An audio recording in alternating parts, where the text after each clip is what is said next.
Hello hello, welcome to Legacy. जो marketing students हैं first year BCom के, जो हमारे चारों यूनिट्स है मार्केटिंग के अपलोडेड है चैनल पर। जो पहला यूनिट था वो 1.5 घंटे का वीडियो है, उसका जो आखिरी आधा घंटा था वो म्यूट हो गया था। वो मैंने थोड़ा बाद डिस्कवर करा, इसके लिए जो म्यूटेड पार्ट है वो अभी हम रिकॉर्ड करके डाल दे रहे हैं।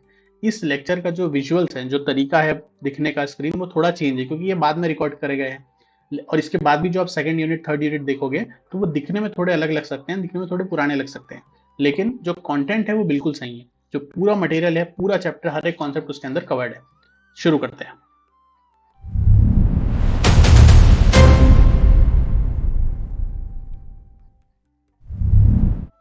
Okay, let's start. अभी हम देखने वाले हैं कि जो सब्सिडरी फंक्शन है उसको हम देख रहे थे, जहां से म्यूट हुआ था वहीं से चालू करते हैं। पैकेजिंग क्या होती है वो अभी तक हम देख चुके थे कि वो कैरोगेटेड बॉक्सेस में पैकेजिंग होती है, एक फिजिकल सामने की लेयर रहती है, उसे हम पैकेजिंग कहते हैं।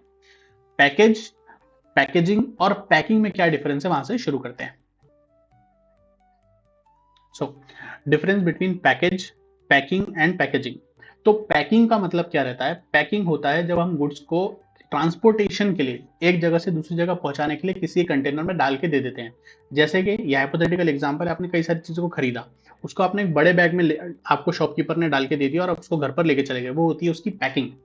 जिस तरीके से गुड्स को डिलीवर करा जाता है, अब जैसे गुड्स हैं उसको अलग तरीके से डिलीवर करा जाएगा। अगर आपने टीवी खरीदी तो वो एक बड़े से बॉक्स के अंदर, जिसके अंदर सब पूरा खड्डा लगा रहेगा ताकि हिल के वो गिर गिर के टूट ना जाए। अगर आप कोई लिक्विड चीज को ट्रांसपोर्ट कर रहे हो तो उसको बॉटल में दिया जाएगा, कैन में दिया जाएगा।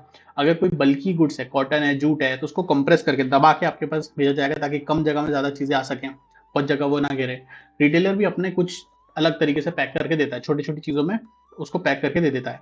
तो पैकिंग का मतलब होता है प्रोडक्ट को रैप करके देना, क्राफ्ट करके देना, ताकि उसको ट्रांसपोर्ट और स्टोर करा जा सके। और पैकेज का क्या, ये हो गई पैकिंग। पैकेज का मतलब रहता है जो प्रोडक्ट है उसका एक्सटर्नल कंटेनर कैसा है। जैसे अगर आप पेन खरीद रहे हो तो इसकी जो अंदर की इंक है वो इसका मेन प्रोडक्ट है, क्योंकि उससे लिखा जाता है। जो इसका आउटर प्रोडक्ट है ना, ये जो उसका पूरा आउटर प्रोडक्ट है, ये कैसा रहने वाला है, कैसा दिखेगा, इस पे क्या चीज को लिखना है, क्या चीज को नहीं लिखना है, कहाँ पर लोगो डालना है, कहाँ पर ब्रांड डालना है, जिसकी वजह से प्रोडक्ट की मार्केटिंग भी हो, कस्टमर को सारी इंफॉर्मेशन भी मिले, उसे कहते हैं पैकेज ऑफ द कस्टमर, जो उसकी आउटर लेयर है।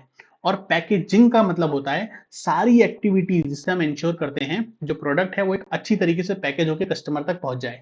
उस पर क्या लिखना है, क्या नहीं लिखना है, कितनी प्राइस लिखना है, ब्रांड का जो लोगो है वो कहाँ आएगा, कैसा आएगा, जो टैग लाइन है वो कहाँ पर लिखनी है, वो पैकेजिंग के अंदर सारी चीजें आ जाती है। नेचर ऑफ प्रोडक्ट कैसा है उसके हिसाब से उसकी पैकिंग होती है। अगली होती है लेबलिंग। लेबलिंग का मतलब होता है एक स्टिकर रहता है, एक स्लिप रहती है जो कि प्रोडक्ट के ऊपर चिपका दी जाती है। इसमें प्रोडक्ट की इंफॉर्मेशन रहती है कि प्रोडक्ट क्या है, उसका कंटेंट क्या है, उस प्रोडक्ट का प्राइस क्या है, क्या बैच नंबर। जैसे आपको फोटो में दिख रहा है कि एक बॉटल है, उसमें ऑरेंज जूस है, उसमें लिखा है कि भाई प्रोडक्ट का नाम क्या है, कितने में बिकता है, इसमें कितने लीटर का जूस है। उसके बाजू में उसकी न्यूट्रिशनल फैक्ट दिए हुए हैं, कॉन्टेक्ट इन्फॉर्मेशन दी हुई है, बार कोड दिया हुआ है, इंग्रेडिएंट्स दिए हुए हैं, अलग अलग इंस्ट्रक्शन दिए हैं कि इसको पीना कब है, कैसे नहीं पीना है, और एडिशनल इन्फॉर्मेशन दी हुई है। तो ये सारी इन्फॉर्मेशन को कन्वे करना कस्टमर को पता होना जरूरी रहता है, और इंडिया में तो लीगली जरूरी है कंपनी को अपने इंग्रेडिएंट्स बताना प्रोडक्ट के। इसके लिए लेबल का बहुत इंपॉर्टेंट रोल रहता है, मीनिंगफुल रोल रहता है। तो फंक्शंस क्या क्या रहते हैं लेबल के? प्रोडक्ट को आइडेंटिफाई करने में। फोटो में आपको दिख रहा है कि मैंगो जूस है, क्योंकि उसको आप आइडेंटिफाई कर पा रहे हो नाम से, उसके लेबल से। जो प्रोडक्ट के स्पेसिफिक फीचर्स है उसको आप आइडेंटिफाई कर सकते हो, जैसे यहाँ लिखा है 100% नेचुरल, तो ये उसके स्पेसिफिक फीचर को एडवर्टाइज करने के काम आता है। जो मैन्युफैक्चरर है वो प्रॉपर इंस्ट्रक्शन दे सकता है कि प्रोडक्ट को कैसे यूज करना है, कितने प्राइस में बेचना है, ये लिखा रहता है, तो कोई इसको कस्टमर को उससे ज्यादा में नहीं बेच सकता, एमआरपी से ज्यादा।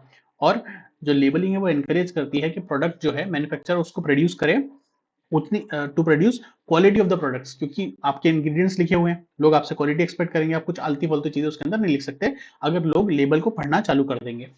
फिर इंश्योरेंस का अगली फैसिलिटी को सब्सिडरी फंक्शन कौन सा रहता है? इंश्योरेंस का फंक्शन रहता है। इंश्योरेंस का फैसिलिटी रहती है to make good the losses. इसमें क्या होता है, एक इंसान जो कि इंश्योरर है, मैं आपके, वो बोलता है कि आपको जो भी लॉस होगा मैं उसको मेक गुड कर दूंगा, जो भी लॉस होगा उतना मैं आपकी भरपाई कर दूंगा, अगर आप मुझे हर महीने कुछ एक छोटा पैसा देते रहोगे एज अ प्रीमियम। जरूरी नहीं है कि आपका लॉस होगा, अगर लॉस होगा तो मैं आपको उसके उतने के पैसे दे दूंगा। इंश्योरेंस कई तरीके की हो सकती है। फायर इंश्योरेंस हो सकती है, मरीन इंश्योरेंस हो सकती है, जब गुड्स को पानी से लाया जाता है, हवा से जब लाया जाता है उसकी इंश्योरेंस होती है, मोटर इंश्योरेंस रहती है, फैक्ट्री इंश्योरेंस रहती है, वेयर हाउस में गुड्स को आप स्टोर कर रहे हो उसकी इंश्योरेंस रहती है। ये क्यों करी जाती है? क्योंकि जो बिजनेस है उसमें जो बिजनेसमैन है, मैन्युफैक्चरर है, मार्केटर है, वो बहुत सारी अनसर्टेनिटीज और रिस्क से घिरा रहता है। कहीं आग लग सकती है, किसी का एक्सीडेंट हो सकता है, कोई लॉ चेंज हो सकता है, ऐसी अलग-अलग रिस्क रहती है। उसके लिए इंश्योरेंस ली जाती है। तो इंश्योरेंस के फायदे क्या-क्या हुए कि उससे रिस्क ट्रांसफर हो जाती है। जो बिजनेसमैन के लॉसेस हैं, वो इंश्योरेंस कंपनी पे ट्रांसफर हो जाते हैं। बिजनेसमैन को तो सिर्फ इंश्योरेंस प्रीमियम देना है हर महीने का। उसके अगेंस्ट जितनी लॉस है कि अगर आग लग जाएगी, ये हो जाएगा, वो सब इंश्योरेंस कंपनी के पास चली गई। जो बिजनेसमैन का जो लॉस है वो प्रोटेक्ट हो गया, उसको बहुत बड़ा लॉस नहीं होने वाला है, उसका सिर्फ प्रीमियम का पैसा जाएगा। अगर नुकसान हुआ तो इंश्योरेंस कंपनी उसकी भरपाई कर देगी। प्राइजेस स्टेबल रहती है। अगर मान लो इंश्योरेंस आपने नहीं लिया और आपको एकदम से आपके वेयर हाउस में आग लग गई, सब आपका बिक गया, तो आपको एकदम से प्राइस बढ़ाना पड़ेगा ताकि आप उस लॉस को कवर कर सको। लेकिन क्योंकि आपने इंश्योरेंस लेके रखा है, तो आपके लॉसेस तो कवर्ड है, आपको सिर्फ प्रीमियम का पैसा निकालना है। तो आपको कोई ड्रास्टिक प्राइस राइज नहीं करनी पड़ती। अगर आपके साथ कुछ खराब हो जाए, आपके यहाँ आग लग जाए, कोई सुनामी आ जाए, या कुछ भी अगर अनफॉर्चुनेट सिचुएशन हो जाए, तो आपको एकदम से प्राइस नहीं बढ़ानी पड़ती। अश्योर्ड प्रॉफिट रहते हैं। जो इंश्योरेंस कंपनी है, वो आपके लॉसेस का ध्यान रख लेती है। तो बिजनेसमैन जो है वो अपने प्रॉफिट्स को एंजॉय कर सकता है। इंश्योरेंस पैसा कहाँ से, प्रीमियम आपने पे कर दिया, अब प्रॉफिट को आपको जहां लगाना है, जिस तरीके से लगाना है लगाओ। स्पेशलाइजेशन, जो बिजनेसमैन है उसका सरदर्द खत्म हो जाता है कि मुझे लॉस को प्रोटेक्ट करना है। वो सिर्फ अपने प्रोफेशनल मैनर में अपने बिजनेस को चलाने पर फोकस कर सकता है। फाइनेंशियल असिस्टेंस, जो बिजनेसमैन है उनको लोन भी जल्दी मिल जाता है बैंक से, क्योंकि बैंक को भी अच्छा लगता है कि जिस चीज के लिए हम इसको लोन दे रहे हैं वो चीज ऑलरेडी इंश्योर्ड है, उनको भी सेफ फील होता है। जो रिस्क है वो मिनिमाइज हो जाती है। कोई तरीका नहीं है रिस्क को कंप्लीटली अवॉइड करने का, लेकिन जो इंडिविजुअल रिस्क है वो आप कम कर सकते हो इंश्योरेंस लेकर। फिर अगला होता है इंडस्ट्रियल डेवलपमेंट। जो इंश्योरेंस कंपनीज हैं, वो एक तो प्रीमियम का अपना पैसा लेती हैं, वो उनका रेवेन्यू है।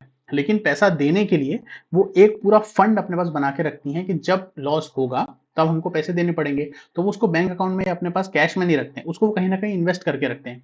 तो जब इतना भारी पैसा, इतना करोड़ों रुपया का पैसा जब वो किसी भी कम जगह में, मार्केट में इन्वेस्ट करते हैं, म्यूचुअल फंड में इन्वेस्ट करते हैं, तो उससे पूरी जीडीपी ग्रोथ होती है, पूरी कंपनी, पूरी इकोनॉमी चलती है उसकी वजह से, इंश्योरेंस के जो पैसे हैं उससे।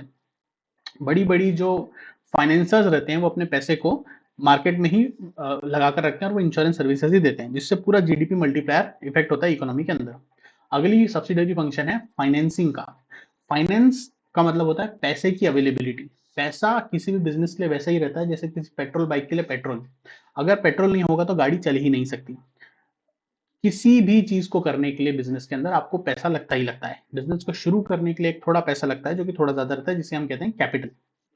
अगर जो प्रोसेस है जिससे हम बिजनेस के लिए पैसे को अरेंज करते हैं उसे कहते हैं बिजनेस का फाइनेंस। और अगर हमें मार्केटिंग करना है और मार्केटिंग करने के लिए हम पैसे को अरेंज करते हैं तो उसे कहते हैं मार्केटिंग फाइनेंस। जैसे बिजनेस फाइनेंस के दो हिस्से होते हैं, एक होता है फिक्स्ड कैपिटल और एक वर्किंग कैपिटल। उसी तरह मार्केटिंग के भी दो हिस्से रहते हैं। मार्केटिंग कैपिटल, मार्केटिंग के लिए जो कैपिटल रहता है उसके भी दो हिस्से, दो रिक्वायरमेंट रहती है। एक फिक्स्ड कैपिटल की रिक्वायरमेंट रहती है और एक वर्किंग कैपिटल की रिक्वायरमेंट रहती है। अब आप पूछेंगे फिक्स्ड कैपिटल क्या होता है। फिक्स्ड कैपिटल वो कैपिटल होता है जो ऐसे असेट्स को एक्वायर करने के लिए होता है, जैसे कि लैंड हो गई, बिल्डिंग हो गई, मशीनरी हो गई, जो कि लंबे टाइम के लिए हम यूज करने वाले हैं। इसको हम जल्दी बेचने नहीं वाले हैं। ये बहुत महंगी चीजें होती हैं। आपने शेयर्स खरीद लिया, आपने बड़ा सा मशीनरी खरीद लिया, आपने कोई बड़ी कार खरीद ली, ट्रांसपोर्टेशन के लिए आपने बड़ी व्हीकल खरीद ली, आपने पूरी फैक्ट्री खड़ी कर दी, ये सब आपके फिक्स्ड कैपिटल की चीजें हैं। अगर आप मार्केटिंग के फाइनेंस में भी देखोगे, मार्केटिंग का क्या मतलब होता है, अपने गुड्स को लोगों तक पहुंचाना, उनकी इंफॉर्मेशन पहुंचाना, एडवर्टाइजमेंट करना। तो मार्केटिंग में फिक्स्ड कैपिटल कौन सा होगा कि अगर आपके पास कोई आप बाइक बेचते हो तो बाइक का शोरूम है, उसका सर्विस सेंटर है, जहां पे आपने उसको रखा उसके वेयर हाउस है, तो ये सब उसके फिक्स्ड कैपिटल के खर्चे हो गए। और वर्किंग कैपिटल क्या मतलब हुआ, वो कैपिटल जो डे टू डे एक्सपेंसेस के लिए लगता है, रिकरिंग नेचर का रहता है, लगातार लगता रहता है। रॉ मटेरियल को होल्ड करके रखना, स्टोर्स, पार्टली फिनिश गुड्स को रखना, सैलरी देना, वेजेस, रेंट, बिजली का बिल पे करना, कोई लोन लिया है तो उसका इंटरेस्ट देना, ये सब वर्किंग कैपिटल के खर्चे रहते हैं। जो वर्किंग कैपिटल है उसके कई सारे नाम है। सर्कुलेटिंग कैपिटल क्योंकि ये घूमता रहता है, रिवॉल्विंग कैपिटल लगातार घूमता रहता है, फ्लोटिंग कैपिटल ये जरूरत लगती ही रहता है, ये आता है पैसा आता है, ये वर्किंग कैपिटल में चला जाता है, फिर पैसा बनता है, फिर चला जाता है। इसे हम लिक्विड कैपिटल भी कहते हैं, क्योंकि ये या तो कैश के फॉर्म में होता है या ऐसे असेट के फॉर्म में रहता है जिसको हम इजिली कैश में कन्वर्ट कर सकते हैं। एग्जाम्पल क्या हुआ, कोई बिल्स ऑफ एक्सचेंज है, कोई ऐसा शॉर्ट टर्म असेट है जो तुरंत पैसे के फॉर्म में आ जाता है हमारे पास, ठीक है। ये होता है वर्किंग कैपिटल। जरूरी नहीं कि हमेशा कैश के फॉर्म में ही हो। ये जो वर्किंग कैपिटल है ये शॉर्ट पीरियड ऑफ टाइम के लिए हमें लगता है। ये आपने कोई लोन ले लिया बैंक से, शॉर्ट टर्म पीरियड, बैंक की ओवरड्राफ्ट सर्विस ले ली, कैश क्रेडिट ले लिया। जो फिक्स कैपिटल है, वर्किंग कैपिटल, ये नाम से अलग अलग लग सकते हैं, लेकिन असल में दोनों एक दूसरे के कॉम्प्लीमेंट्री और सप्लीमेंट्री हैं। जो फिक्स्ड कैपिटल है, मान लो आपने बहुत सारे शेयर्स खरीदे किसी बड़ी कंपनी के इन्वेस्टमेंट के फॉर्म पे, फिर आपने उसके छोटे छोटे शेयर्स को आप एक एक करके शेयर्स को बेचने लगे, उससे जो पैसा आया आपने उसको बिजनेस में छोटी छोटी चीजों के दिन दिन भर के खर्चों के लिए, डे टू डे एक्सपेंसेस के लिए लगा दिया, तो फिक्स्ड कैपिटल ही आपका वर्किंग कैपिटल बन जाता है। अगली होती है मार्केटिंग इन्फॉर्मेशन। मार्केटिंग इन्फॉर्मेशन क्या रहता है, जब भी किसी भी बिजनेस ऑर्गेनाइजेशन को कोई भी फैसला लेना रहता है कि हमें, हमारे पास 10 ऑप्शंस हैं, हम उसमें से किसी एक पर जा सकते हैं, हमें कई सारे डिमांड्स है, उसमें से हम किसी एक के लिए प्रोडक्ट बना सकते हैं कि एक के लिए सर्विस दे सकते हैं, तो वो फैसला हम कैसे लेंगे, किस बेसिस पर लेंगे, तो वो जिस इंफॉर्मेशन पर, जिस रिसर्च के बेसिस पर हम वो फैसला लेते हैं उसे कहते हैं मार्केटिंग इन्फॉर्मेशन। ये सबसे जरूरी डिसीजन मेकिंग का टूल है। अगली होती है मार्केटिंग की रिस्क बेयरिंग। मार्केटिंग रिस्क कौन सी रहती है कि बहुत सारी अनफोर्सिन कॉजेज रह सकती हैं जिसकी वजह से बिजनेस को लॉस हो सकता है। उसमें इंपॉर्टेंट ये रहता है कि जो चीज आपने सोची थी वो असल में नहीं हो रही है, जो आपको लगा था, जो अजम्पशन आपका था वो असल में रियलिटी नहीं है। जैसे क्या हो सकता है, मार्केटिंग रिस्क मेनली क्या हो सकता है कि लोगों का एटीट्यूड चेंज हो गया कस्टमर का। जो चीज जब आपने प्रोडक्शन चालू किया था तब वो जो चीज फैशन में थी अब वो फैशन में नहीं है। एक तरीके के कपड़े पहने जाते थे, आपने सारे वैसे कपड़े बना लिए, 2 महीने आपको कपड़ों को बनाने में, मार्केट में पहुंचाने में लगे, 2 महीने में फैशन ही चेंज हो गया, लोग अब कपड़े वैसे नहीं पहन रहे, लोगों का स्टैंडर्ड ऑफ लिविंग चेंज हो गया, जो प्रोडक्ट्स पहले एग्जिस्टिंग प्रोडक्ट्स थे वो ऑब्सलीट हो गए। इसको अवॉइड करने के लिए आपको कॉशियस रहना, सेलर को बहुत कॉशियस रहना बहुत जरूरी है। इसके कॉजेस कौन कौन से होते हैं उसको हम 5 कैटेगरीज में बांट सकते हैं। एक होती है ये जो मार्केटिंग रिस्क है, एक होती है इकोनॉमिक रिस्क, पैसे के रिस्क, फिर होती है political risk, physical risk, natural risk और ह्यूमन रिस्क। एक एक करके समझते हैं। इकोनॉमिक रिस्क क्या रहती है, जो हमारा पैसा फंस सकता है, पैसे का हमें नुकसान हो सकता है। तो इकोनॉमिक रिस्क जो है ये अलग अलग फैक्टर्स पर रिस्पॉन्सिबल, कई सारे फैक्टर्स हैं जो इसके लिए रिस्पॉन्सिबल रहते हैं। तो इकोनॉमिक रिस्क को हम सब डिवाइड कर सकते हैं कुछ टाइप के रिस्क में। पहली होती है टाइम रिस्क। टाइम रिस्क का मतलब होता है कि हम एंटिसिपेशन के बेसिस पर प्रोडक्शन करते हैं। मतलब मुझे ये पेन बनाना है, मुझे ये मोबाइल को प्रोड्यूस करना है, तो मैं सोचूंगा कि मुझे इस मोबाइल के 10 लाख यूनिट बनाने पड़ेंगे देश भर में बेचने के लिए। मैंने एंटिसिपेट करा जितनी डिमांड है उसके हिसाब से। जब मैंने गुड्स बना लिए, जब मैं मार्केट में गया तो डिमांड है लेकिन इतनी डिमांड नहीं है, 10 लाख की जगह सिर्फ 2 लाख की डिमांड है, तो मेरा तो लॉस हो गया। मैं अब इसको अंडू तो नहीं कर सकता हूँ, मैंने सारा प्रोडक्ट्स कर लिया, सारी चीजें बना ली, चीजें आउट ऑफ स्टाइल चली गई, फैशन चेंज हो गया, नई टेक्नोलॉजी आ गई, जो प्रोडक्ट पहले था उसका सब्स्टिट्यूट आ गया। इसे कहते हैं टाइम रिस्क, जो आप डिग्री ऑफ एक्यूरेसी के साथ चीजों को प्रिडिक्ट नहीं कर सकते। आप बोलोगे कि सर अगर आप मोबाइल को नहीं बेच पा रहे तो आप उसको स्टोर करके रख लो। अगर मैं स्टोर करके भी रख लूंगा तो भी मैं उसको ज्यादा प्राइस पर तो नहीं बेच पाऊंगा, क्योंकि वो ट्रेंड में नहीं है, लोग उसकी डिमांड ही नहीं करते हैं। तो ये एक मेजर रिस्क रहती है, इसलिए एंटिसिपेट करना आपको आना चाहिए। इसके लिए मार्केटिंग इंफॉर्मेशन जरूरी रहती है। दूसरी होती है प्लेस रिस्क। प्लेस रिस्क का क्या मतलब रहता है कि जो मैं हूं बिजनेस का ओनर, एक जगह मैं रहता हूँ, जहां मेरी फैक्ट्री है, जहां जो प्लेस ऑफ प्रोडक्शन है वो अलग जगह पे है, जहां कस्टमर है जो जिस जगह पर वो रहता है, जो मार्केट है वो अलग जगह है, और जो रिटेलर है, जो प्लेस ऑफ सेल है जहां पे आके कस्टमर खरीदेगा वो अलग जगह है। तो ये सारी अलग अलग जगह है, एक जगह से दूसरी जगह पर प्रोडक्ट को जाने में टाइम लगता है। उस टाइम में सही प्रोडक्ट को सही वक्त पर सही जगह पर सही प्राइस पे अवेलेबल कराना बहुत मुश्किल रहता है। इसके लिए पूरा प्लेसमेंट जरूरी है कि जब कस्टमर को जरूरत हो तब उसके पास गुड्स अवेलेबल रहने चाहिए खरीदने के लिए, नहीं तो फिर क्या मतलब रहेगा। ये अपने आप में रिस्क है कि आपका प्रोडक्ट बिल्कुल सही है, प्रोडक्ट कस्टमर को वही चाहिए, लेकिन जब उसकी जरूरत है तब वो अवेलेबल ही नहीं है। अगली होती है कंपटीशन की रिस्क।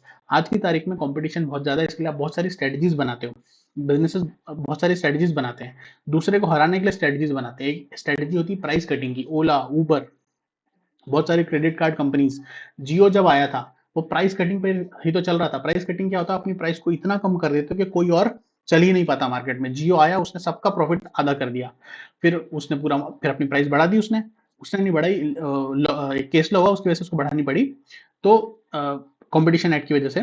तो ये प्राइस कटिंग बहुत लीगल नहीं है। ऐसे तो जो बड़ी कंपनी होगी जिसके पास बहुत ज्यादा पैसा होगा खिलाने के लिए, वो आएगी, प्राइस कटिंग करेगी, सारा मार्केट कैप्चर कर लेगी और छोटे लोग सारे मर जाएंगे प्रोडक्ट से, मार्केट में से। तो कंपटीशन जो है वो बहुत ज्यादा है किसी भी स्टेब्लिश इंडस्ट्री के अंदर। तो जो मैन्युफैक्चरर है उसके पास फाइनेंशियल स्ट्रेंथ होनी चाहिए, पैसा होना चाहिए, और एप्टीट्यूड रहना चाहिए, फोरसाइट का, दूरदर्शिता रहनी चाहिए कि आप प्रेडिक्ट कर सकोगे क्या चीज हो रही है, ट्रेंड किस तरह से जा रहा है। अगली होती है पॉलिटिकल रिस्क। पॉलिटिकल इंटरवेंशन से, गवर्नमेंट के इंटरवेंशन से कई सारे लॉसेस हो सकते हैं। गवर्नमेंट टैक्सेस लगा सकती है, गवर्नमेंट टोबैको बैन कर सकती है, गवर्नमेंट आपकी इंपोर्ट के ऊपर रिस्ट्रिक्शन लगा सकती है। ट्रंप यूएसए का सेकेंड टर्म में प्रेसिडेंट बना, उसने आते ही चाइना पे 400% टैरिफ लगाया। कनाडा पे 200% टैरिफ लगाया और बाकी सब पर फिर वो टैरिफ कम ज़्यादा करता रहा। इसकी वजह से बिज़नेसमैन को बहुत सारे लॉस हो सकते हैं पॉलिटिकल रिस्क से। अगली होती है फिज़िकल रिस्क। फिज़िकल रिस्क होती है कि आपका जो प्रोडक्ट है, मेन प्रोडक्ट है, उसकी क्वालिटी कम होती जाए विद टाइम। जैसे कि आप कोई काँच की चीज़ को एक जगह से दूसरी जगह पर भेज रहे हो। आपने प्रोडक्ट सही तरीके से भेजा था, लेकिन जब वो जा रहा था, तब ट्रांसपोर्ट के टाइम में उठाई दराई में कुछ वो टूट गया, वो चोरी हो गया, उसकी जो क्वालिटी है वो गिर गई, उसका एक काँच निकल गया थोड़ा-सा, एक उस पे कट आ गया। तो आपकी प्रोडक्ट की क्वालिटी कम होगी, आपकी आपकी तो नुकसान हो जाएगा ना, आपकी बदनामी होगी जब प्रोडक्ट के पास कस्टमर के पास हो जाएगा तो। अगली होती है नेचुरल रिस्क।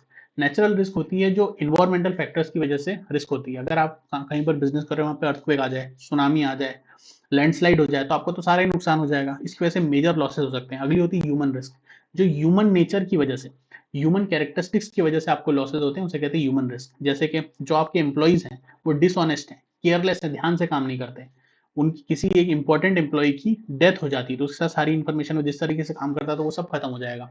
इसको भी आपको एंटिसिपेट करके रखना पड़ता है और आपकी कोर टीम जो है वो बहुत अच्छी रहनी चाहिए इसके लिए। तो ये जो अलग अलग रिस्क हमने देखी, तो बिजनेसमैन इन रिस्क से डील कैसे करेगा? ज्यादातर रिस्क जो है ये इग्नोरेंस की वजह से आती है, क्योंकि इन पे ध्यान नहीं दिया जाता। इनको आप अवॉइड कर सकते हो अगर आप इन प्रॉब्लम्स को पहले से ही समझ लो और उनको समझ के एक छोटा अमाउंट आप पे करके प्रीमियम, इंश्योरेंस प्रीमियम आप पे करो और सारी रिस्क को आप इंश्योर कर लो। इंश्योरेंस ले लो हर एक रिस्क के लिए। फायर रिस्क के लिए तो उसके लिए फायर इंश्योरेंस ले लो। ट्रांसपोर्ट कर रहे हो गुड्स को, अगर पानी से भेज रहे हो, ट्रेन से भेज रहे हो, रोड से भेज रहे हो, तो उसका इंश्योरेंस ले लो। इसकी वजह से क्या क्या फायदे होते हैं कि आपकी रिस्क को आप इन इन रिस्क को अवॉइड करने के लिए आप क्या क्या कर सकते हो। सबसे पहली चीज आप करो, रिस्क को अवॉइड करने के लिए आप तरीके करो। जैसे कि अगर आपको डर है कि आपके जिस जगह पर आप काम कर रहे हो वहां पर आग लग सकती है, आपका बहुत नुकसान हो सकता है, तो आप उस केस में फायर एक्सटिंग्विशर लगा के रखो, स्मोक अलार्म लगा कर रखो, फायर प्रूफ ईंटें लगाओ वहां पर ताकि आग ना लगे, लकड़ी की चीजों को वहां पर मत रखो। ये जो रिस्क है, अगर मान लो आपको कोई रिस्क है डिमांड चेंज हो जाने की, प्राइस चेंज हो जाने की, फैशन चेंज हो जाने की, तो डिमांड से आप इन ट्यून रहो। मार्केट में क्या चल रहा है, क्या ट्रेंड है, वो सब चीजों का ध्यान रखो। मार्केट रिसर्च करते रहो। अगली होती है रिस्क को एब्जॉर्ब करना। रिस्क को एब्जॉर्ब करने का क्या मतलब रहता है कि आपके पास प्रॉफिट इतना होना चाहिए। अगर आप 4-5 साल से काम कर रहे हो, मान लो आपके पास 3 साल प्रॉफिट हुआ और चौथे साल आप पे लॉस हो गया, तो जब प्रॉफिट आया उस पूरे पैसे को निकालो मत, बिजनेस में रहने दो, ताकि जब लॉस होगा तो वो प्रॉफिट उसको सेट कर लेगा, ऑफसेट कर लेगा, उसको एब्जॉर्ब कर लेगा अपने अंदर। अगर आपने प्रॉफिट पूरा निकाल लिया बिजनेस में से, तो फिर जब लॉस होगा तो आपके पास पैसा ही नहीं होगा। फिर शिफ्टिंग द रिस्क। रिस्क को शिफ्ट करने का मतलब होता है किसी प्रोफेशनल एजेंसी के ऊपर रिस्क को शिफ्ट कर दो। आप इंश्योरेंस ले लो, उसको आप प्रीमियम का पैसा दो और जो हमने ऊपर देखा था कि जो सारी रिस्क है वो किसी इंश्योरेंस कंपनी के ऊपर चली जाएगी। या फिर आप हेजिंग ट्रांजेक्शन कर सकते हो। हेजिंग ट्रांजेक्शन क्या मतलब होता है, जब आप कोई इंटरनेशनल ट्रांजेक्शन करते हो तो जो रेट होता है ना, फॉरेन एक्सचेंज रेट उसको बोलते हैं कि एक रुपी के अगेंस्ट कितना डॉलर है, $1 के अगेंस्ट कितने रुपीज है। अभी 90 रुपए चल रहा है आज की तारीख पर, तो ये पहले 80 था, उसके पहले 70 था। और कॉन्ट्रैक्ट ऐसे नहीं होते कि एक दिन का कॉन्ट्रैक्ट होता है, जैसे हम कोई पेन खरीदने जा रहे हैं, कॉन्ट्रैक्ट होते हैं सालों के कॉन्ट्रैक्ट होते हैं कि एक लगातार हमें प्रोडक्ट आते रहेंगे। हेजिंग कॉन्ट्रैक्ट होता है फॉरवर्ड कॉन्ट्रैक्ट आप कर लेते हो, एक फिक्स्ड एक्सचेंज रेट पर आप कॉन्ट्रैक्ट साइन कर लेते हो कि अगर कोई रेट ऊपर नीचे होगा तो हम तो इसी रेट पर करेंगे, जो भी उसका लॉस या गेन होगा उसको सेटल कर लेंगे। तो आप हेजिंग कॉन्ट्रैक्ट, हेजिंग ट्रांजेक्शन कर सकते हो। अगली होती है आप सब कॉन्ट्रैक्ट कर सकते हो। सब कॉन्ट्रैक्ट क्या मतलब होता है कि आपका जो काम है उसको आप आउटसोर्स करके किसी और को करने के लिए दे दो, तो उसका रिस्क, उसके सारी मेंटेनेंस जो है वो सामने वाले इंसान के पास आ गई, आप उसके लिए उसको कमीशन पे कर दो। अगला फंक्शन होता है एडवर्टाइज करने का फंक्शन। एडवर्टाइजमेंट का क्या मतलब रहता है, वो सारे फंक्शंस जो हम पेड फॉर्म में करते हैं ताकि हमारे प्रोडक्ट के बारे में लोगों को पता चल जाए, जिसकी वजह से हम लोगों को मैनिपुलेट, परसुएट करें हमारे प्रोडक्ट को खरीदने के लिए, कॉम्पिटिटर का ना खरीद के हम मेरे प्रोडक्ट को खरीदने के लिए, जो बिजनेसमैन करता है। डेफिनेशन क्या हुई, एडवर्टाइजिंग है any paid form of media जिसके लिए हम पैसे देते हैं। ये नॉन पर्सनल होता है, सामने वन टू वन बात नहीं हो रही, आपने बैनर लगा दिया, आपने मोबाइल पर एड चला दी, यूट्यूब पर एड चला दी, ये नॉन पर्सनल है, सामने इंसान आपके खड़ा नहीं है। वो विजुअल हो सकता है, स्पोकन हो सकता है, रिटर्न हो सकता है, यहाँ सामने इंसान आपके सामने नहीं रहता। लेकिन एडवर्टीजमेंट आइडेंटिफाइबल रहती है, किस प्रोडक्ट की, किस चीज की एडवर्टीजमेंट हो रही है वो दिख जाता है, वो आइडेंटिफाइबल होता है। अगर आप बिलबोर्ड पर लिखा हुआ है कि आप इस जगह पर फ्लैट खरीदिए, तो आपको पता रहेगा किस बिल्डर ने किस प्रॉपर्टी की एडवर्टीजमेंट करी है। तो एडवर्टाइजिंग जो होती है वो आइडेंटिफाइबल रहती है। फिर एडवर्टाइजमेंट का मीडिया का क्या मतलब रहता है, जिस कंपोनेंट से, जिस चैनल से एडवर्टाइजमेंट करी जाती है उसे कहते हैं एडवर्टाइजिंग का मीडिया। डेफिनेशन समझो, मीडिया का मतलब होता है ईच एंड एवरी मेथड जो कि एडवर्टाइजर के पास होता है अपने मैसेज को पब्लिक तक पहुंचाने के लिए, उसे कहते हैं मीडिया। एग्जाम्पल समझो, जैसे कि प्रेस मीडिया है, अलग अलग तरीके कौन से एडवर्टीजमेंट करने के, उसे कहते हैं हम एडवर्टाइजमेंट का मीडिया। एक होता है प्रेस मीडिया जिसमें आप न्यूज़पेपर में, मैगजीन में ऐड दे सकते हो। दूसरा होता है ब्रॉडकास्टिंग का मीडिया, टेलीविजन है, रेडियो है, वीडियो केबल सिनेमा है। दूसरा होता है आउटडोर सिनेमा, बाहर की जो चीजें रहती हैं, होर्डिंग लगी हैं, नियॉन साइन है, रोड पे अलग अलग पोस्टर लगे हुए हैं। फिर होती है पॉइंट ऑफ परचेज सेल, आप किसी मेडिकल शॉप पे जाते हो तो अलग अलग दुकानों, अलग अलग दवाइयों के अलग अलग ब्रांड्स के पोस्टर लगे रहते हैं, तो दुकान पे जो आप पोस्टर वगैरह देखते हो उसे कहते हैं point of purchase media. Final purchase की जगह पे स्टिकर लगा है, हैंगिंग लगा है, पैकेजिंग लगा है, पेंटेड डिस्प्ले लगा हुआ है, ये सब होती है मीडिया ऑफ एडवर्टाइजमेंट। वो भी कौन सी, पॉइंट ऑफ परचेज वाली। अगली सर्विस होती है, फंक्शन होती है मार्केट रिसर्च की। मार्केट रिसर्च क्यों जरूरी रहती है, कोई भी फैसला लेने के लिए आप फैसला किस बेसिस पर लोगे, लोगों को क्या पसंद है, क्या नहीं पसंद है, ये चीज करनी है नहीं करनी है, उसके लिए आपको मार्केट से इंफॉर्मेशन लेनी पड़ती है, डेटा कलेक्ट करना पड़ता है। उस इंफॉर्मेशन को कलेक्ट करना, उसे कहते हैं मार्केट रिसर्च। इस प्रोसेस को कहते हैं market research. The process of collecting information for the purpose of taking marketing decisions, उसे कहते हैं मार्केटिंग रिसर्च। इस डेटा को कलेक्ट करने की कई सारी मेथड्स रहती हैं, कई सारी टेक्निक्स रहती हैं। कौन कौन सी, फैक्चुअल सर्वे, ऑब्जर्वेशन मेथड, एक्सपेरिमेंटेशन मेथड और पैनल रिसर्च। पहली जो है फैक्चुअल सर्वे, इसके 3 टाइप रहते हैं। पहला क्या टाइप है, डोर टू डोर या हाउस टू हाउस इंक्वायरी, जिसमें आप पर्सनली लोगों से जाके बात करते हो, इंटरव्यू करते हो। आप एक क्वेश्चनर, प्रिंटेड क्वेश्चंस रहते हैं, वो लेके आप लोगों के घर पे जाते हो, उनके ऑफिस पे जाते हो, उनसे पूछते हो कि भाई यार ये है तो क्या है, वो है तो क्या है, और आप सामने वाले के जो भी सवाल है उसको क्लैरिफाई कर सकते हो, अपना प्रोडक्ट उसको बता सकते हो। इसके फायदे क्या है, आप उस जो आंसर दे रहा है वो तो आप लिखते ही हो, साथ में उसके फेशियल एक्सप्रेशन, उसकी बॉडी लैंग्वेज भी आप देख सकते हो। आप कॉन्वर्जेशन के डायरेक्शन को कंट्रोल कर सकते हो। अगर इंटरव्यू को कोई क्वेश्चन है, कोई कंफ्यूजन है, तो आप उसको वहीं ठीक कर सकते हो, आप उसको परसुएट करने की कोशिश कर सकते हो। इसकी डीमेरिट क्या है कि अगर आपको पूरे देश भर में किसी प्रोडक्ट को बेचना है तो कितना टाइम लगेगा, कितना पैसा लगेगा, कितने सारे लोग लगेंगे, सबके घर पे इंसान को भेजना है, इसमें बहुत टाइम लगता है। और इसकी एक्यूरेसी डिपेंड करती है इंटरव्यूअर की एबिलिटी के ऊपर। अगर इंटरव्यूअर अच्छा नहीं है, बायस्ड है, तो सारी इंफॉर्मेशन खराब हो जाएगी। अगला होता है इन्वेस्टिगेशन थ्रू पोस्ट या फिर मेल सर्वे। जो क्वेश्चनर हमने बनाया, जो सवाल हमने बनाए, उसको हम ईमेल से या पोस्ट से सामने वाले को भेज देते हैं, वो हाँ या ना लिख के हमें आंसर दे देता है, हमारा सर्वे खत्म हो गया। इसके मेरिट्स क्या होते हैं कि एक्सपेंसिव नहीं रहता है, बहुत सारे लोगों तक हम पहुंच सकते हैं जो अलग अलग एरिया में है, फेस टू फेस यहाँ पर कोई बात नहीं होती, कॉन्टैक्ट नहीं रहता है, ऑब्जेक्टिविटी मेंटेन रहती है और एक्यूरेट डेटा आपके पास आ जाता है। लेकिन इसका ड्रॉबैक ये है कि रिस्पोंडेंट रिस्पॉन्ड करेगा कि नहीं करेगा ये फिक्स नहीं है। हमने मेल तो उसको भेज दिया, हमने पोस्ट उसको भेज दिया, वो फॉर्म भर के हमको भेजेगा कि नहीं भेजेगा इसकी गारंटी नहीं है, और भेजेगा भी तो सही जो उसको लगता है वो भेजेगा कि नहीं, इनकरेक्ट इनकम्प्लीट फॉर्म वो हमको भेज सकता है। हम क्लैरिफाई नहीं कर सकते, अगर उसको कोई कंफ्यूजन हो गया तो उसको क्लैरिफाई करने का यहाँ पे स्कोप नहीं, क्योंकि उसने तो आंसर भेज दिया लिख के। अगला होता है फैक्चुअल सर्वे में टेलीफोनिक इंटरव्यू। इसमें क्या होता है कि हम फोन करते हैं कस्टमर को, कस्टमर बोलते हैं हे हमारा प्रोडक्ट तुमको कैसा लगता है। इस केस में बहुत ज्यादा लेंदी बात नहीं होती है, बहुत ज्यादा कॉन्फिडेंशियल इंफॉर्मेशन बात नहीं होती है, एक छोटा मोटा हाई हेलो करी जाती है और फिर क्वेश्चन पूछ लिए जाते हैं, हाँ या ना आपको आंसर मिल जाता है। इसमें क्या होता है, ये कम पैसे में और बहुत जल्दी इससे आप इंफॉर्मेशन को कलेक्ट कर सकते हो। ज्यादातर लोग जो हैं वो फोन पे बात करने पे कंफर्टेबल होते हैं, वो पर्सनल इंटरव्यू में किसी को अपने घर तक बुलाने में, ऑफिस में बुलाने में, टाइम देने में कंफर्टेबल रहते हैं। 5 मिनट का कॉल पे बात कर लेंगे, बात खत्म हो जाएगी। इसके डीमेरिट क्या है कि अगर आपकी फोन कनेक्शन अच्छी नहीं है, आपके पास नंबर सही नहीं है, आपकी टेलीफोन लाइन में कुछ फॉल्ट है, तो ये काम ही नहीं कर पाएगा। इसको मेंटेनेंस के लिए आपको बहुत पैसा लगाना पड़ेगा और आपके पास हमेशा रेडी रहना चाहिए। फिर अगली होती है ऑब्जर्वेशन मेथड, मार्केट रिसर्च करने के लिए। इसमें क्या करते हैं कि जो रिसर्चर है, जिसको इन्फॉर्मेशन चाहिए, वो चुपचाप से बिहेवियर को ऑब्जर्व करता है, वो किसी से सवाल नहीं पूछता है, लोग कैसे एक्ट कर रहे हैं उसको देख के अपनी मार्केट रिसर्च की इन्फॉर्मेशन निकालता है। जैसे कि अगर मैं एक शैम्पू का ब्रांड हूँ, मेरे को देखना है मेरा ब्रांड कितना पॉपुलर है, लोगों को कितना पसंद आता है, तो मैं सेल्स काउंटर पे, बड़े से मॉल के सेल्स काउंटर पे, जो भी दुकान है बड़ी दुकान, वहां पे जाके खड़ा हो जाऊंगा और कस्टमर्स मेरे प्रोडक्ट को कितना खरीद रहे हैं, कितना नहीं खरीद रहे हैं, मेरा जो कॉम्पिटिटर है उसके प्रोडक्ट को कितना खरीद रहे हैं, मैं उसको देखूंगा और उसके हिसाब से अपने रिसर्च की इन्फॉर्मेशन निकाल लूंगा।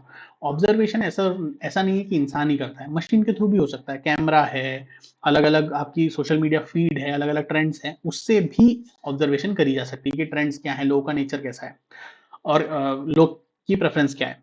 अगली होती है एक्सपेरिमेंटेशन मेथड। एक्सपेरिमेंटेशन मेथड में क्या होता है, हमारे पास जो भी प्रॉब्लम है, प्रॉब्लम क्या हो सकती है कि मेरी सेल्स कम हो रही है प्रोडक्ट की, मेरा कॉम्पिटिटर की सेल्स बहुत बढ़ रही है, मेरे प्रोडक्ट लोगों को पसंद आना बंद हो गए हैं, या फिर कॉम्पिटिटर का प्रोडक्ट जो है लोगों को बहुत पसंद आ रहा है। ऐसी 1000 दिक्कतें हो सकती हैं। हर प्रॉब्लम के लिए हम कुछ ना कुछ स्मॉल स्केल सॉल्यूशन निकालते हैं, कुछ भी एक्सपेरिमेंट करके, जैसे साइंटिस्ट कुछ ना कुछ सॉल्यूशन करके एक्सपेरिमेंट करता है ना, वैसे हम कुछ ना कुछ सॉल्यूशन निकालते हैं। फिर उसको एक्सपेरिमेंट करके देखते हैं कि भाई हो सकता है इससे कुछ फायदा हो जाए। फिर उसको अलग-अलग कंडीशंस में अप्लाई करके देखते हैं, क्या इससे हम जो रिजल्ट चाहते हैं वो हमें मिल रहा है। एग्जाम्पल समझो कि मेरा जो पैकेज है, प्रोडक्ट है, उसकी पैकेजिंग कैसे होने वाली है, अगर मैं उसको चेंज करूंगा तो कितनी सेल्स बढ़ेगी, या फिर मैं कितना किस तरीके से एडवर्टाइजमेंट करूंगा और कितना उसमें पैसा लगाऊंगा, उससे सेल्स कितनी बढ़ेगी। अगर मैं सोचता हूँ मुझे इन्फ्लुएंसर मार्केटिंग करनी है, उसमें मैं 10 लाख रुपए लगाऊंगा, तो मेरी सेल्स कितनी बढ़ेगी। अगर मैं 20 लाख बढ़ाऊंगा तो मेरी सेल्स कितनी हो रही है। तो जो यहाँ पे एडवर्टाइजमेंट हो गई, ये हो गई डिपेंडेंट वेरिएबल, और जो सेल हो गई वो हो गई इंडिपेंडेंट वेरिएबल। जो एडवर्टाइजमेंट हो गई वो हो गई इंडिपेंडेंट वेरिएबल, और जो सेल्स हो गई वो हो गई डिपेंडेंट वेरिएबल। इस वेरिएबल में मैं और पैसे लगाऊंगा तो मेरी सेल्स और कितनी बढ़ रही है। तो एक वेरिएबल को मैं मैनिपुलेट करूंगा ताकि दूसरे पर जो इफेक्ट हो रहा है उसको मैं देख सकूं। उसे कहते हैं एक्सपेरिमेंटेशन मेथड। ये बिजनेस में होता ही रहता है कंटिन्यूअसली। अगली होती है पैनल रिसर्च।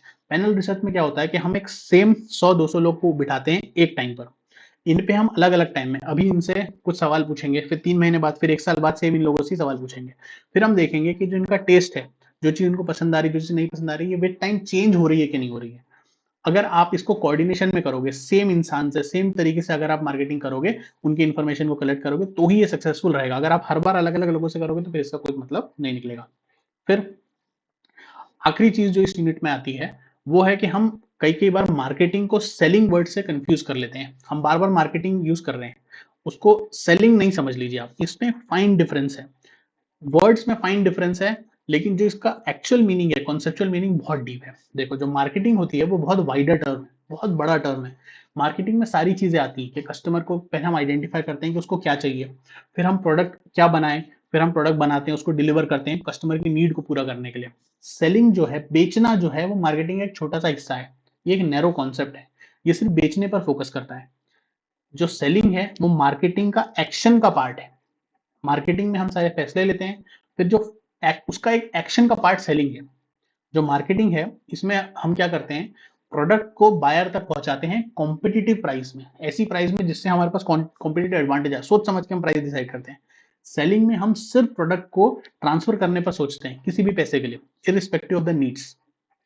जो सेलिंग है वो क्या कोशिश करती है कि प्रोडक्ट को हम कैश में कन्वर्ट कर दें, लेकिन मार्केटिंग जो है वो कोशिश करती है कि जो कस्टमर की नीड है वो प्रोडक्ट से पूरी हो। जो सेलिंग है वो कौन करता है, सेल्समैन करता है। उसको ज्यादा ये जरूरत नहीं कि कस्टमर को क्या चाहिए नहीं चाहिए, उसको बेचना आना चाहिए। और जो मार्केटिंग है वो कस्टमर के प्रोडक्ट्स की नीड के हिसाब से, कस्टमर के कन्वीनियंस के हिसाब से चीजों को पहुंचाने की कोशिश करती है। ऐसा नहीं है कि सेलिंग जरूरी नहीं है, सेलिंग कमतर है, लेकिन दोनों अलग अलग है, ये जानना जरूरी है। जो सेलिंग है उसमें आप फोकस करते हो प्रोड्यूसर की नीड के ऊपर कि भाई मेरा प्रोडक्ट चला जाए, प्रोड्यूसर क्या सोचता है। मार्केटिंग फोकस किस पे करती है कि कस्टमर की नीड क्या है, क्या प्रोडक्ट से उसकी नीड सेटिस्फाई होगी, इस पर फोकस करती है। जो सेलिंग है वो शॉर्ट टर्म टैक्टिक्स को यूज करती है कि डिस्काउंट दे दिया आपने, गिफ्ट वाउचर दे दिया आपने, रिबेट दे दिया, ताकि आपकी सेल्स बढ़ जाए तुरंत, अभी शॉर्ट फॉर्म में। लेकिन मार्केटिंग जो है वो लॉन्ग टर्म टैक्टिक्स को यूज करती है अपनी सेल्स को बढ़ाने के लिए, स्ट्रेटेजीज बनाती है वैल्यू ऐड करने के लिए। मार्केटिंग वाइडर टर्म है, उसमें प्रोडक्ट की प्लानिंग होती है, प्राइसिंग कैसे होने वाली है, किस तरह से प्रमोशन होगा, मार्केट रिसर्च कैसे करनी है, वो सब मार्केटिंग के अंदर आता है। और सेलिंग के अंदर सिर्फ selling is just a part of marketing. Marketing में हम वैल्यू सेटिस्फेक्शन की कोशिश करते हैं कि जो परचेज और यूज ऑफ द प्रोडक्ट है उसकी वजह से कस्टमर को अच्छा लगे कि भाई मैंने जो पैसा लगाया उससे मुझे कुछ ना कुछ फायदा हुआ। लेकिन सेलिंग जो है वो इतना नहीं सोचता, सेटिस्फेक्शन, कस्टमर नीड पूरा होना, वो सिर्फ प्रोडक्ट को एक्सचेंज कर रहा है पैसे के अगेंस्ट, वो वैल्यू सेटिस्फेक्शन के लिए बॉदर्ड नहीं है। इसके लिए सेलिंग की अलग टीम रहती है, सेलर्स अलग होते हैं, और जो मार्केटर्स होते हैं, जो स्ट्रेटेजी बनाते हैं ओवरऑल प्रोडक्ट्स की, वो अलग रहते हैं किसी भी ऑर्गेनाइजेशन के अंदर। तो इसी के साथ ये यूनिट खत्म होता है। इसमें कई सारे क्वेश्चंस हैं जो बहुत इजी हैं समझने के लिए, कि मार्केटिंग का इवोल्यूशन कैसे हुआ, शॉर्ट नोट आपको लिखने आता है लेबलिंग के ऊपर, ग्रेडिंग के ऊपर, स्टोरेज फंक्शन क्या है मार्केटिंग का, ऑब्जेक्टिव्स क्या क्या होते हैं मार्केटिंग के, ये सब हम समझ चुके हैं। मार्केट क्या होता है, सेलिंग और मार्केटिंग क्या होता है, इसी तरह के क्वेश्चंस आते हैं, और ये बहुत ईजी है समझने के लिए। आपको कोई भी डाउट हो तो आप मुझे मैसेज कर सकते हो व्हाट्सएप पर। इसके बाद ये पूरा यूनिट आपको समझ में आ गया होगा, लाइक कर दो वीडियो को। अगर आप चाहते हो कि मैं इसका समरी नोट्स लेकर आऊं, 1 डे बिफोर रिवीजन लेकर आऊं, तो आप कमेंट्स करो। अगर इनफ कमेंट्स आएंगे तो मैं उसको लाने की सोचूंगा। बाकी सब्जेक्ट्स भी चैनल पर ऑलरेडी अपलोडेड है, आप उसको भी देख सकते हो। अपना ध्यान रखो, टेक केयर। मेरा ये चैनल सब्सक्राइब करें और मेरे हर अपडेट आपको मिले, इसके लिए बेल आइकन जरूर दबाइएगा। आप सभी को मेरी ढेर सारी शुभकामनाएं।